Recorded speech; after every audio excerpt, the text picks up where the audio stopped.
फांसी दी है, मौत नहीं। जय भीम साथियों, आज मैं बाबा साहेब की ऐसी दलील की ओर मोड़ने जा रहा हूँ। ऐसे बात मैं बताने जा रहा हूँ जब बाबा साहेब पहली बार मुंबई के कचहरी में जो कि करने गए थे, पहली बार आए थे काली कोट पहन के। तो वहां पर मनुवादी स्वर समाज के वकीलों का हक्का बक्का रह गए और कहने लगे तुम मेरी बहुत ज्यादा बेइज्जती बाबा साहेब के वहां किए कि मेरे आगे तुम टिक नहीं पाएगा, कोई चलाना चल नहीं पाएगा। बहुत बेइज्जती बाबा साहेब के वहां किया और यहाँ तक कि इतना ज्यादा बात प्रताड़ित किया कि बाबा साहेब को सब कुछ कह दिए जो नहीं कहने वाले। जो तो इतना ज्यादा पढ़े लिखे बैरिस्टर भी थे, सब कुछ प्रताड़ित कर लिए। बाबा साहेब वहां पर सब कुछ सहे और अपना अपमान का बदला भी वहां तक कुछ नहीं लिया।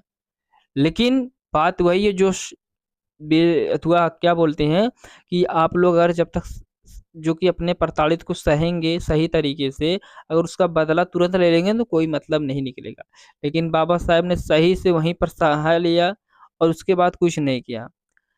बाबा साहब को उन्होंने ये भी कह दिया कि तुम कुछ मेरे आगे टिके नहीं। यहाँ पर बिस्तर उस्तर बाबा साहब देख रहे थे, बैठने उठने की जगह खोज रहे थे। तो बाबा साहब ने उन्होंने मनुवादी विचारधारक जो भी वकील थे, बाबा साहब कहते तुम जाओ बाहर अपना बिस्तर बोरिया बिस्तर जो कि लगाओ, यहाँ पर तुम तो बैरिस्टर हो, तुम्हारा वहां पर भी काम चल जाएगा, इतने ज्यादा बैरिस्टर हो। तो बाबा साहब ने अपना बाहर बिस्तर लगाया और वहां पर बैठा अपना काम चालू कर दिया।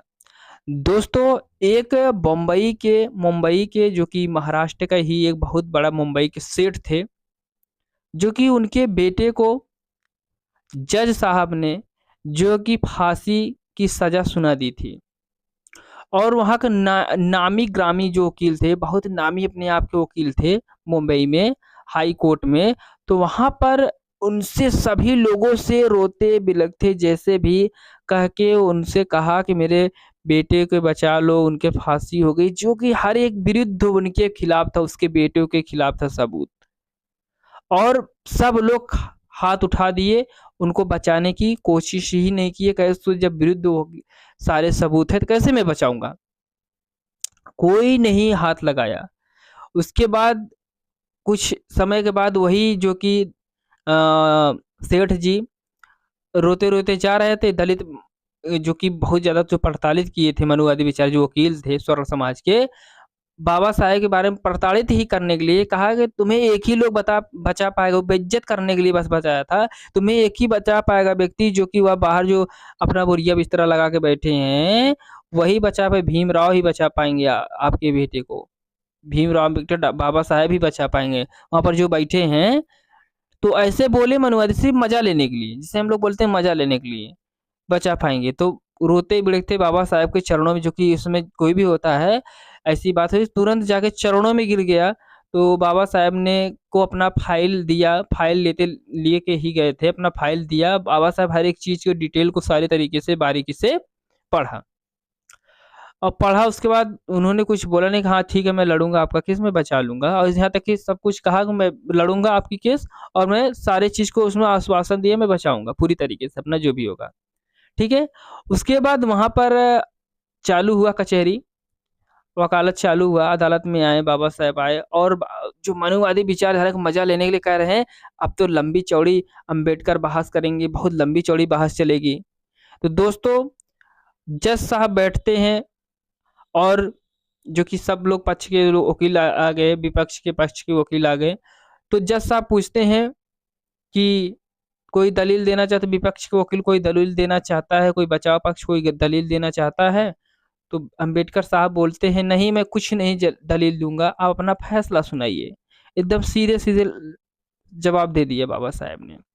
तो जो जज था जवाब अपना सुनाना चालू कर दिए कि कहे इन्हें फांसी की सजा सुनाई जाती है।